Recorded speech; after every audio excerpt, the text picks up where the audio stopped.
नमस्कार साथियों। तो मैं दिनेश मिश्रा, मंथन मंत्रा एकेडमी के प्लेटफॉर्म में आपका स्वागत है। हम प्रारंभिक परीक्षा 2023 की तैयारी कर रहे हैं और यूनिट 7 के अंतर्गत आयोग का अध्ययन कर रहे हैं। तो दोस्तों, जैसा कि मैंने छोटे छोटे 4 लेक्चर में आपको बाकी फैक्चुअल वाला सब करवा दिया है कि कितने साल की नियुक्ति होती है, कितने सदस्य होते हैं, किस अधिनियम के तहत, किस धारा के तहत, किसका किसका कैसे गठन हुआ है, ये चीजें मैं कर दिया है। अब दोस्तों, अपन एक एक आयोग को पकड़कर थोड़ी उसकी डिटेलिंग करते हैं और समझने की कोशिश करते हैं। तो दोस्तों, आज सबसे पहले जो अपन ने स्ट्रक्चर बनाया था, आपको याद होगा, संसद। और संसद में अपन ने शुरू किया था दोस्तों कि संसद के साथ में सबसे पहले था इलेक्शन कमीशन। कौन सा था? Election commission. तो अब अपन देखते हैं दोस्तों इलेक्शन कमीशन के बारे में। तो आज हम डिटेल में पढ़ेंगे इलेक्शन कमीशन के बारे में, जो जो चीजें हमको ध्यान में रखनी है। तो दोस्तों, आपको पता है, पढ़ चुके हैं कि इलेक्शन कमीशन कितने सदस्य है। तो इलेक्शन कमीशन दोस्तों 3 सदस्य है। कितने सदस्य है? 3 सदस्य। अब थोड़ी सा याद रखना दोस्तों, ये जैसा अपन ने बताया था कि ये है संसद। क्या है? संसद। तो ये संसद को अगर थोड़ी सा देखा जाए तो संसद में दोस्तों क्या स्थिति होती है, संसद की संरचना कैसी होती है, थोड़ी ये देख लो। तो संसद में एक सभा होता है राज्यसभा, एक सभा होती है लोकसभा, और एक होते हैं भारत के राष्ट्रपति। तो ये पूरी की पूरी मिलके बनती है संसद। इसके बाद राज्य होता है, तो राज्य में भी बिल्कुल सेम ऐसा ही होता है। तो ये संसद कहलाती है दोस्तों, संसद।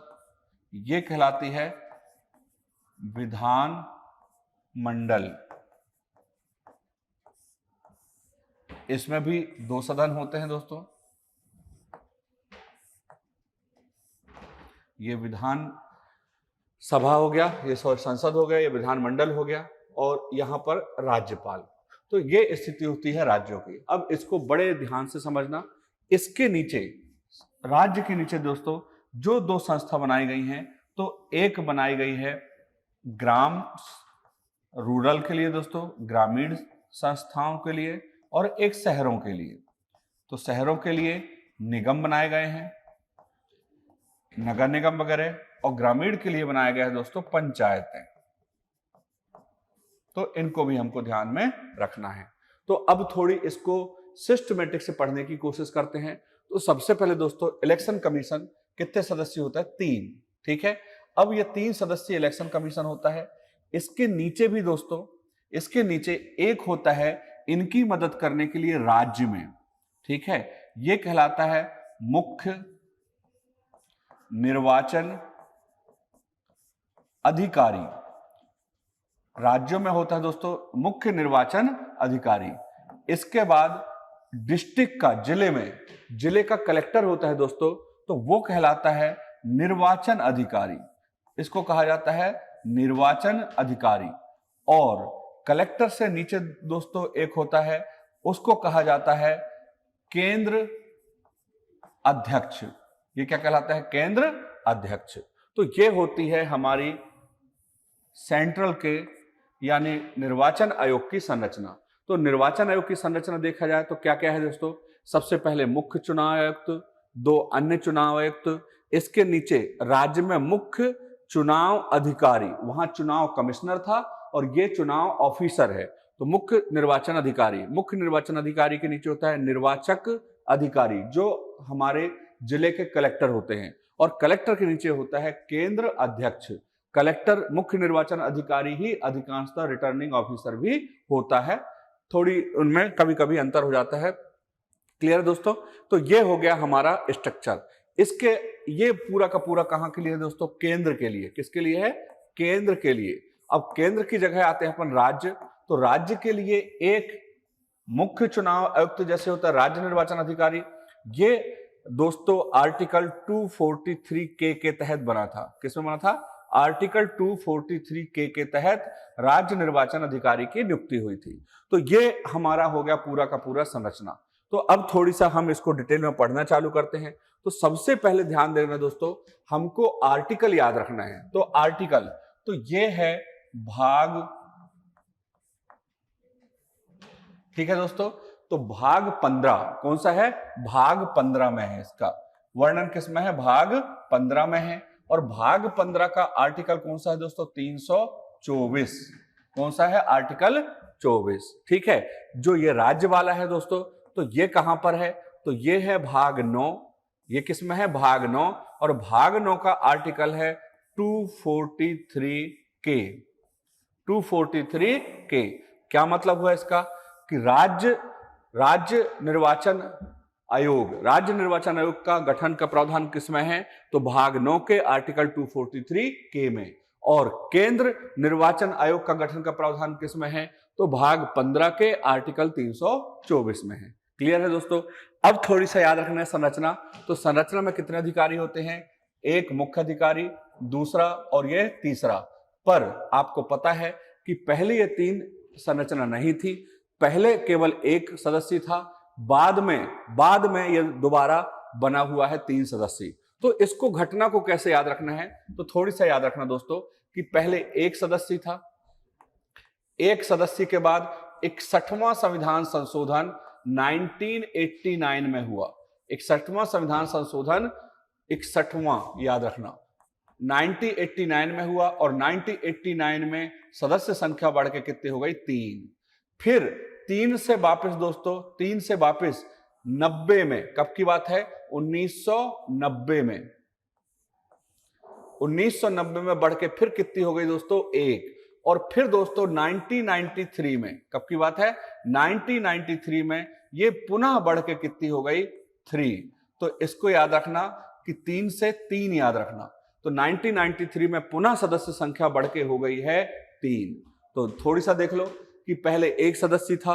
61वें संविधान संशोधन 1989 में जब मतदाता की आयु 21 वर्ष से कम करके नीचे करके 18 वर्ष कर दी गई दोस्तों, तब जाके एक सदस्य से कितने हो गया? 3 सदस्य। और 3 सदस्य से फिर 1990 में कितना कर दिया गया? 1 सदस्य। और 1 सदस्य से फिर 1993 में कर दिया गया 3 सदस्य। तो वर्तमान में चुनाव आयोग कितना सदस्य है दोस्तों? तो 3 सदस्य है। क्लियर है? अब अपन आगे चलते हैं। तो सबसे पहले इसकी आते हैं अपन नियुक्ति योग्यताओं के बारे में। तो थोड़ी सा देख लो कि इसकी नियुक्ति की जाती है भारत के राष्ट्रपति के द्वारा। किसके द्वारा? भारत के राष्ट्रपति के द्वारा। लेकिन इसके कार्यकाल, किसकी बात कर रहा हूं दोस्तों? कार्यकाल। तो कार्यकाल के बारे में संविधान में कुछ नहीं बोला गया है। इसकी योग्यता के बारे में संविधान में कुछ नहीं बोला गया है। और क्या ये दोबारा पद पर बैठ सकता है दोस्तों? इसके बारे में भी संविधान में कुछ बोला नहीं गया है। तो ध्यान रखना कि हम देखते हैं मुख्य निर्वाचन आयुक्त और अन्य चुनाव आयुक्तों के बारे में। केंद्रीय चुनाव आयोग के बारे में तो क्या ध्यान रखना है कि सबसे पहली बात करते हैं इसकी। तो इसकी योग्यता के बारे में कोई जानकारी नहीं है। दूसरी, इसका कार्यकाल कितना होगा? संविधान में इसकी भी वर्णन नहीं किया गया है। संसद की विधि में किया गया कि 6 से 65 का कार्यकाल का होगा, लेकिन संविधान में इसके बारे में वर्णन नहीं है। तीसरी बात है दोस्तों कि क्या एक बार बनने के बाद दोबारा कोई व्यक्ति मुख्य चुनाव आयुक्त या चुनाव आयुक्त बन सकता है? दोबारा अपने पोस्ट पर बैठ सकता है? नहीं बैठ सकता? इसके बारे में भी संसद में कोई संविधान में कोई उल्लेख नहीं किया गया है। क्लियर है? इतना समझ में आ गया? अब दोस्तों इसका थोड़ी सा देखते हैं कि ये करता क्या है, इसका कार्य क्या है, किस काम के लिए बनाया गया है चुनाव आयोग। तो यहां पर कई बार कंफ्यूजन होता है, तो वो कंफ्यूजन आपको नहीं होना चाहिए। यहां पर सबसे पहले क्या है? राष्ट्रपति। ठीक है। राष्ट्रपति के नीचे दोस्तों होता है उपराष्ट्रपति। उपराष्ट्रपति के बाद ये है राज्यसभा। राज्यसभा के बाद क्या है? लोकसभा। लोकसभा के साथ में राज्यपाल की तो आपको पता है कि नियुक्ति होती है, निर्वाचन नहीं होता है। तो राज्यपाल की बात खत्म हो जाता है। राज्यों में क्या आता है? राज्यों में आती है विधान परिषद और विधानसभा। तो विधान परिषद या विधानसभा या विधानमंडल। तो दोस्तों ये पूरा निर्वाचन का काम किसका है? तो मुख्य निर्वाचन आयोग या राष्ट्रीय निर्वाचन आयोग का। तो आपको बिल्कुल गिन के याद रखेगा कि निर्वाचन आयोग का काम क्या है। तो सबसे पहले भारत के राष्ट्रपति, किसकी बात करते हैं दोस्तों? राष्ट्रपति की। तो प्रेसिडेंट का निर्वाचन पहली बात। दूसरा, राज्यसभा का अध्यक्ष का होता है तो उपराष्ट्रपति। ठीक है, तो इसको बोलते हैं उपराष्ट्रपति। तो उपराष्ट्रपति का निर्वाचन ये करवाता है। फिर ये कहलाती है राज्यसभा।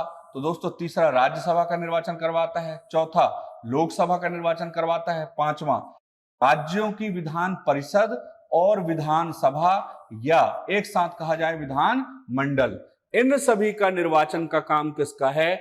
निर्वाचन, राष्ट्रीय निर्वाचन आयोग का। अब जो राज्यों में आते हैं दोस्तों, तो आर्टिकल 243 भाग 9 के तहत गठित हुआ है, 243 के तहत गठित हुआ है राज्य निर्वाचन आयोग। तो राज्य निर्वाचन आयोग का केवल एक ही काम है दोस्तों, 73वें और 74वें संविधान संशोधन के तहत गठित पंचायती राज, जिसमें नगर निगम, शहरी निकाय और ग्रामीण पंचायती राज, इनका गठन हुआ था, इन दोनों का निर्वाचन करवाने का काम किसका है? राज्य निर्वाचन आयोग का। बस इतना ध्यान रखना। दूसरी बात, नियुक्ति का ध्यान रखना दोस्तों, कि इसकी नियुक्ति कौन करता है? भारत का राष्ट्रपति। कौन करते हैं? भारत के राष्ट्रपति। और इसकी नियुक्ति कौन करता है दोस्तों? राज्यपाल। कौन करता है? राज्यपाल। पर जब पद मुक्ति की बात होती है दोस्तों, तो पद मुक्ति में दोनों में अंतर है। पद मुक्ति में दोनों में अंतर है। इसकी पद मुक्ति के लिए कहा गया है, देखो साधारण रीजन को तो हमें ध्यान रखना नहीं है, स्वयं से इस्तीफा दे दे, इसमें कोई जांच की जरूरत नहीं है। दिवालिया हो जाए, पागल हो जाए, मृत्यु हो जाए, तो ऐसी स्थिति में स्वयं ये राष्ट्रपति इनको अपने स्वविवेक से हटा सकते हैं, इसमें कोई जांच की आवश्यकता नहीं होती। लेकिन अगर इसके द्वारा दुर्व्यवहार किया जाता है, यदि कोई ऐसा काम किया जाता है जो नीति और नियम के विरोध में हो, तब कौन हटाता है? तो हटाने की प्रक्रिया में ये लिखा हुआ है दोस्तों कि हटाने की प्रक्रिया में लिखा है कि राष्ट्रीय आयोग को हटाएंगे तो सुप्रीम कोर्ट के जज की भांति प्रक्रिया अपनानी पड़ेगी, और राज्य निर्वाचन आयोग को हटाएंगे तो हाई कोर्ट के जज की प्रक्रिया अपनानी पड़ेगी।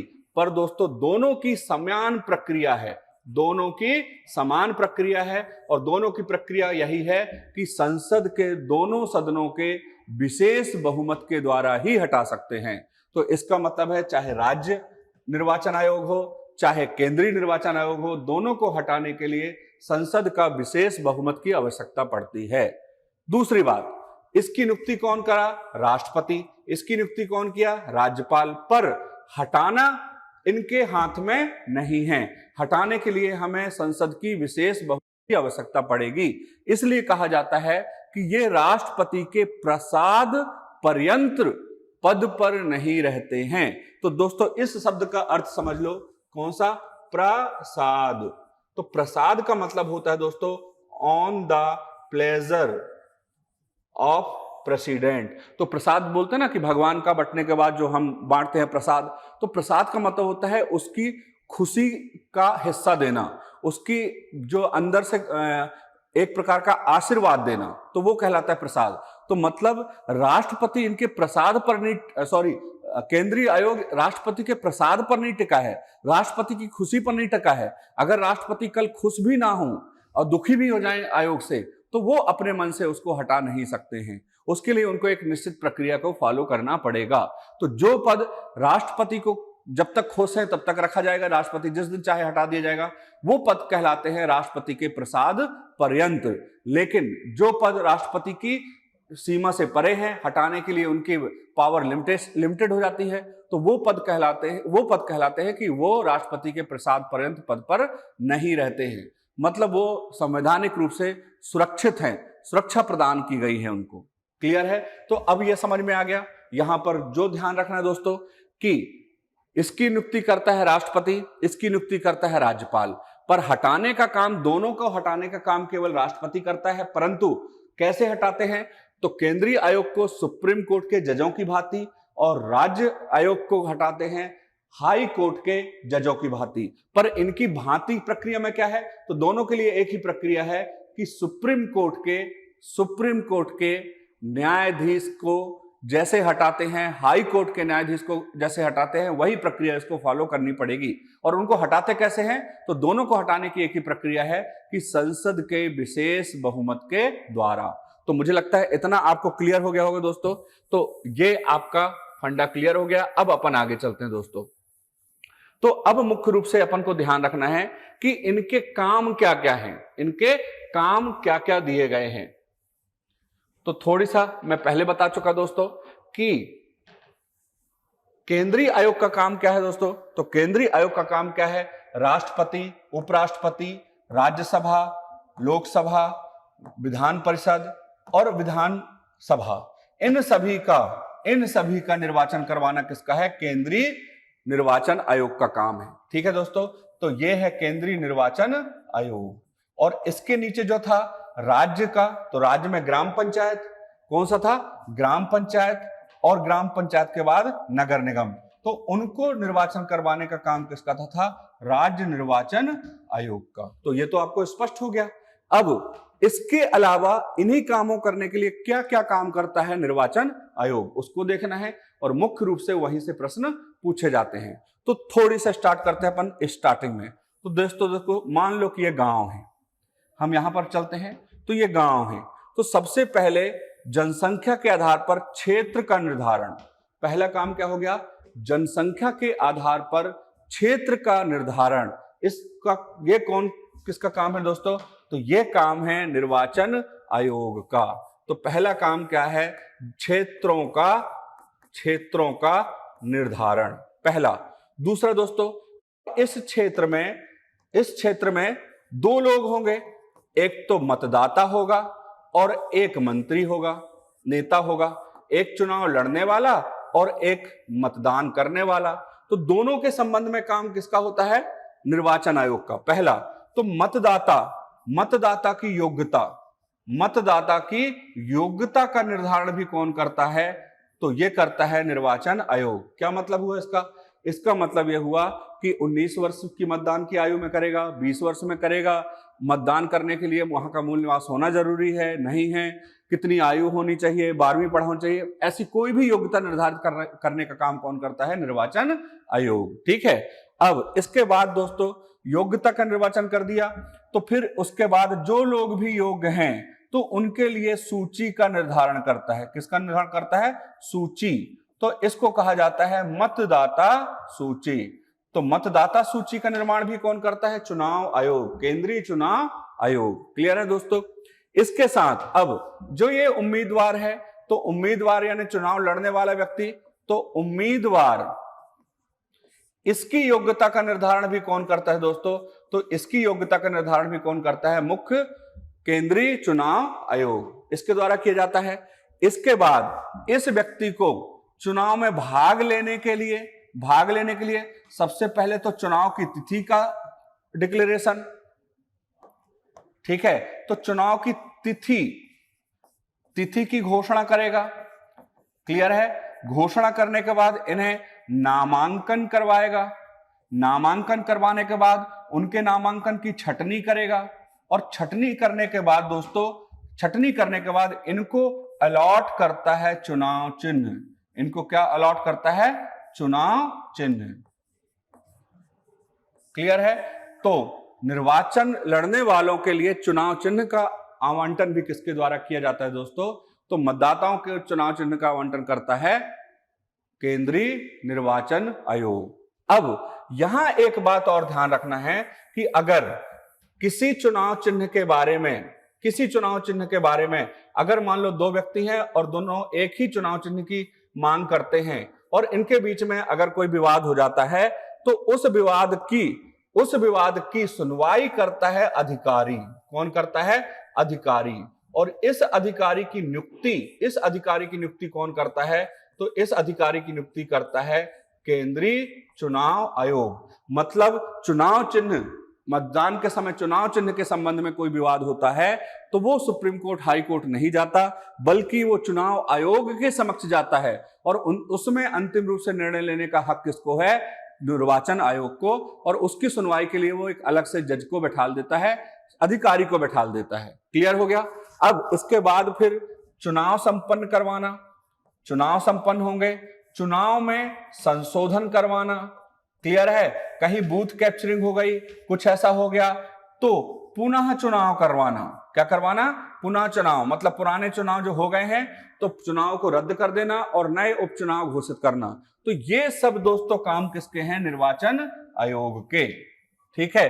तो यहां से बिल्कुल सीरीज में समझ में आ रहा होगा कि सबसे पहले तो क्षेत्र का निर्धारण करना, क्षेत्र के बाद मतदाताओं की योग्यता का निर्धारण करना, मतदाता सूची का निर्माण करवाना, उम्मीदवारों की योग्यता का निर्धारण करना, उनके लिए नामांकन भरवाना, नामांकन की छटनी करना, निर्वाचन की तिथि घोषणा करना, उसका चिन्ह आवंटन करवाना, चिन्ह आवंटन करने के बाद चिन्ह के आवंटन के संबंध में कोई विवाद हो तो उसकी हियरिंग के लिए नियुक्त करना, अधिकारी की नियुक्त करना, फिर चुनाव करवाना, चुनाव करवाने के बाद अगर जरूरत पड़े तो उसमें संशोधन करवाना, री इलेक्शन करवाना, उप इलेक्शन करवाना, इस टाइप के काम इसके द्वारा है निर्वाचन आयोग के। अब जब चुनाव पूरा खत्म हो जाता है दोस्तों, चुनाव खत्म होने के बाद क्या काम है, तो जीते हुए व्यक्ति को सर्टिफाइड करना, क्या करना, सर्टिफाइड यानी प्रमाणन करना, प्रमाण पत्र देना, कौन व्यक्ति जीता है कौन व्यक्ति नहीं जीता है उसको प्रमाणन करने का काम किसका है, निर्वाचन आयोग का है। क्लियर है। इसके बाद दोस्तों दो एक्स्ट्रा काम है, एक संसद से संबंधित है, संसद से संबंधित है, प्लस एक आपातकाल से संबंधित है। किससे है, आपातकाल से। ये दो एक्स्ट्रा काम है जो याद रखना है। तो संसद सदस्य बनता कौन है दोस्तों, जिस व्यक्ति को चुनाव घोषित कर देता है चुनाव आयोग की चुनाव जीत चुका है, पार्लियामेंट बन जाता है।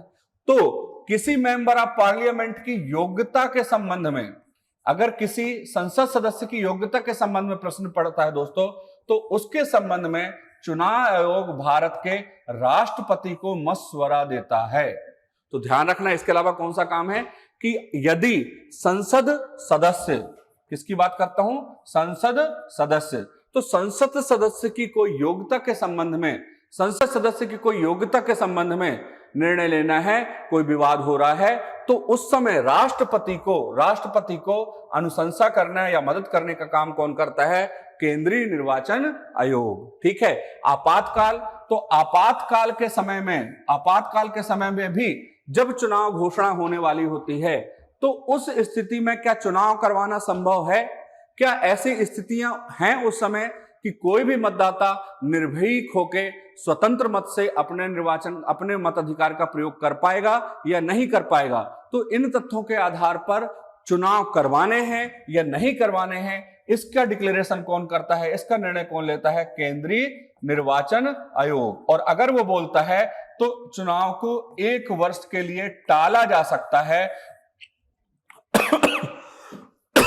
सॉरी दोस्तों, तो चुनाव अगर 1 वर्ष टलता है तो इसका मतलब होता है कि जो रेगुलर आपातकाल चल रहा है, क्या चल रहा है दोस्तों, आपातकाल, तो आपातकाल जो चल रहा है, तो आपातकाल का काल में 1 वर्ष की वृद्धि भी हो जाती है। तो कंटिन्यू चलने वाला आपातकाल और कंटिन्यू चलेगा, कब चलेगा, जब चुनाव आयोग ये घोषित कर दे कि अभी हम चुनाव करवाने में सक्षम नहीं हैं, अभी वर्तमान में परिस्थितियां ऐसी नहीं है कि सही ढंग से सही लोकतांत्रिक चुनाव हो पाए, तो आपातकाल कंटिन्यू 1 साल तक और बढ़ सकता है।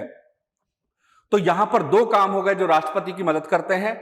एक तो आपातकाल को अगले 1 वर्ष के लिए बढ़ाने के लिए, उसके लिए चुनाव आयोग सिफारिश करता है, और दूसरा होता है संसद की सदस्यता की संबंध में कोई विवाद हो जाए तो उसकी योग्यता का निर्धारण करने के लिए भी कौन करता है, निर्वाचन आयोग। क्लियर है दोस्तों। तो ये है निर्वाचन आयोग के काम और इनके अधिकार। तो फिर से स्टार्ट करते हैं दोस्तों, याद करो यहां पे आर्टिकल भाग 15 के आर्टिकल 324 में, ठीक है, 3 सदस्य है, 1, 2 और 3, और पहले बता चुका हूं कि 61वें संविधान संशोधन के तहत 1 से कितना हो गया 3, फिर 1990 में कितना हो गया 1, और फिर 1993 में, ठीक है, तो 89 में 1 से 3 हो गए, फिर 90 में 3 से 1 हो गए, और वापस 1993 में 1 से 3 हो गए। तो वर्तमान में कितने हैं, 3। तो एक मुख्य चुनाव आयुक्त और 2 अन्य चुनाव आयुक्त। ठीक है, यहां पर थोड़ी सा ध्यान रखना है कि ये है तो चुनाव आयुक्त में मुख्य, लेकिन निर्णय लिए जाते हैं बहुमत से। कैसे निर्णय लिए जाते हैं, बहुमत से। दूसरा, जब इनकी पदमुक्ति होती है दोस्तों, तो इसको हटाने के लिए सुप्रीम कोर्ट के जज की जैसी प्रक्रिया अपनाई जाती है, और इसको तभी हटाया जा सकता है जब इसकी अनुमति मुख्य चुनाव आयुक्त दे। इसका मतलब है अन्य निर्वाचन आयुक्तों को हटाने के लिए मुख्य निर्वाचन आयोग की अनुमति से ही राष्ट्रपति उनको हटा सकता है, उसकी अनुशंसा से हटा सकता है, अन्यथा हटाया नहीं जा सकता। क्लियर है। काम का बता चुका हूं दोस्तों कि इसका काम क्या है, राज्य निर्वाचन आयोग का काम क्या है, तो राज्य निर्वाचन आयोग का केवल 2 है, ग्राम पंचायत और नगर परिषद। ऊपर वाले का क्या है, तो राष्ट्रपति, उपराष्ट्रपति, राज्यसभा, लोकसभा, इन सभी के सदस्यों का कौन करवाता है, केंद्रीय निर्वाचन आयोग। साथ में राज्य की विधान परिषद और विधानसभा, इन सब का निर्वाचन भी कौन करवाता है, केंद्रीय निर्वाचन आयोग। और राज्य निर्वाचन आयोग केवल ग्राम पंचायत और नगर निगम का करवाता है। अब इसके बाद दोस्तों काम बता चुके हैं अपन कि काम क्या क्या करते हैं, तो फिर से यहां पर देख लो, एक एक से चलते हैं। सबसे पहले क्षेत्र का निर्धारण, फिर क्षेत्र में क्या होता है, एक मतदाता, तो उसकी मतदाता का योग्यता का निर्धारण, फिर उसके लिए मतदाता सूची का निर्धारण, वहां पर क्या होता है, चुनाव लड़ने वाले उम्मीदवार, तो उम्मीदवारों का योग्यता का निर्धारण, उनके लिए नामांकन की व्यवस्था, नामांकन पत्रों की छटनी, फिर तिथि का घोषणा करना, ठीक है। और तिथि की घोषणा के साथ ही समान आचार संहिता लगाना, इसके साथ समान आचार संहिता का आयोजन करना, इसको घोषणा करना, यह भी इसी में शामिल है। फिर चुनाव चिन्हों का आवंटन, चुनाव चिन्हों के आवंटन के बाद अगर कोई विवाद होता है दोस्तों, तो विवाद की स्थिति में किसी अधिकारी की नियुक्ति की जाती है। वो अधिकारी की नियुक्ति कौन करता है, निर्वाचन आयोग, और वही उस पर अंतिम फैसला लेता है। अब इसके बाद चुनाव हो जाते हैं, तो चुनाव में संशोधन करना, चुनाव रोक देना, पुनः चुनाव करना, उपचुनाव करवाना। क्लियर है दोस्तों।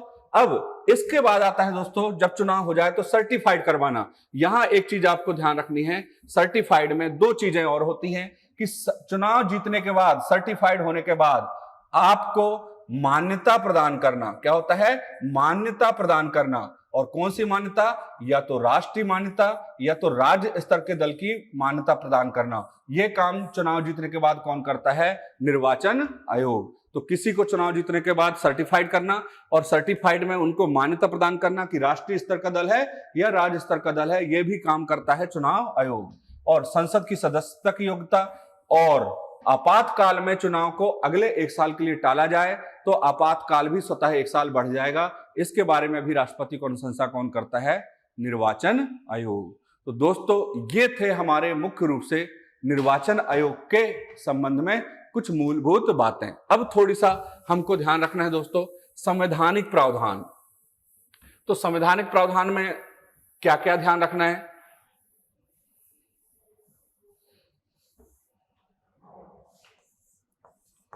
ये निर्वाचन आयोग था दोस्तों, ये हमारी पब्लिक थी, ठीक है, ये संसद, ये विधानसभा, और दोस्तों ये है सुप्रीम कोर्ट। ये कौन है, सुप्रीम कोर्ट, ठीक है। तो ये 3 चीजें याद रखनी है हमको आर्टिकल की दृष्टि से। दोस्तों कैसे याद रखोगे, सबसे पहले आर्टिकल 324, कौन सा है, आर्टिकल 324। तो राष्ट्रपति के द्वारा निर्वाचन आयोग के गठन का प्रावधान किया गया है आर्टिकल 324 के तहत। क्लियर है। दूसरा मतदाताओं के संबंध में है आर्टिकल 325, मतदाताओं के संबंध में। इसमें 3 बातें रखी गई हैं, एक तो लिंग, एक तो धर्म, और एक है जाति। इसका मतलब है कि किसी भी व्यक्ति को लिंग, धर्म, जाति के आधार पर मतदान से वंचित नहीं किया जा सकता।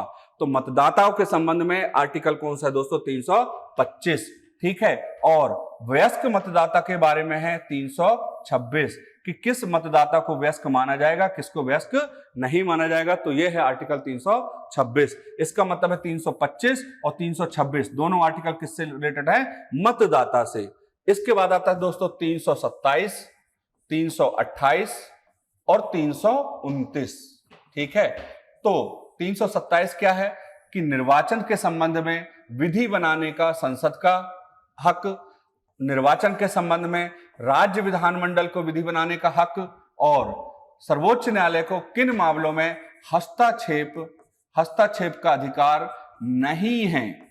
तो न्यायालय को निर्वाचन के मामले में हस्तक्षेप ना करने के संबंध में आर्टिकल है 329। तो ये बिल्कुल स्पष्ट हो गया।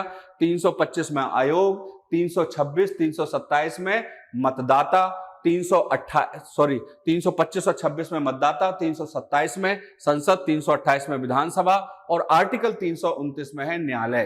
तो न्यायालय में क्या होगा कि न्यायालय को निर्वाचन मामले में हस्तक्षेप नहीं करना है, यह है 329। 327 क्या है, संसद विधि बना सकता है। तो दोस्तों आपको समझ में आ गया होगा कि कौन कौन से हमारे संवैधानिक आर्टिकल याद रखने हैं। तो सबसे पहले आर्टिकल 324 जिसमें केंद्रीय निर्वाचन आयोग के गठन के संबंध का प्रावधान है। फिर आर्टिकल 325 और 326 जिसमें मतदाता संबंधी प्रावधान है। 325 में है धर्म, लिंग और जाति के आधार पर किसी भी मतदाता को मतदान से वंचित नहीं किया जा सकता।